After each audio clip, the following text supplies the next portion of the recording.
Welcome to చిన్నారి కథల సమయం. హలో చిన్నారులారా, ఈరోజు మనం ఒక తెలివైన కుందేలు కథ వినబోతున్నాం. ఒకప్పుడు ఒక పెద్ద అడవిలో చిన్న కుందేలు ఉండేది. దాని పేరు చిట్టి. చిట్టి చాలా తెలివైనది. అది ఎప్పుడూ ఆలోచించి పనిచేసేది. అడవిలోని ఇతర జంతువులు దాన్ని చాలా ఇష్టపడేవి. ఒకరోజు ఆ అడవిలోకి ఒక ఆకలితో ఉన్న నక్క వచ్చింది. అది చిన్న జంతువులను పట్టుకుని తినాలని అనుకుంది. జంతువులందరూ భయపడ్డారు. ఎవరికీ ఏం చేయాలో అర్థం కాలేదు. అయ్యో, అడవిలోకి నక్క వచ్చింది అంటున్నారు.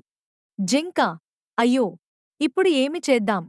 కోతి, మనమంతా ప్రమాదంలో ఉన్నాం. చిట్టి మాత్రం భయపడలేదు. అది ఒక ప్లాన్ వేసింది. మనమంతా కలిసికట్టుగా ఉంటే నక్కను ఓడించగలం అని చెప్పింది. అందరూ చిట్టి మాట విన్నారు. చిట్టి ఒక పెద్ద చెట్టు దగ్గరికి వెళ్లి నక్కను చూసి ఇలా అంది. ఓ నక్కా, నువ్వు చాలా బలవంతుడివి. కాని మా అడవిలో ఇంకా ఒక పెద్ద నక్క ఉంది. అది నిన్ను ఓడించగలదు.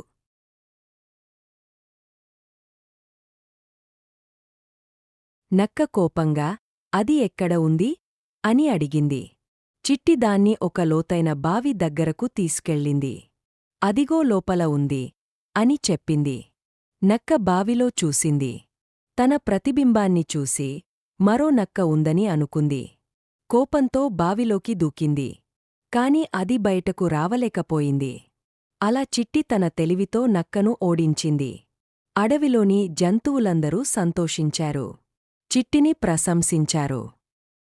నీతి: తెలివి ఉంటే పెద్ద సమస్యల్నైనా సులభంగా పరిష్కరించవచ్చు. ధన్యవాదాలు. మా ఛానల్ను దయచేసి సబ్స్క్రైబ్ చేయండి.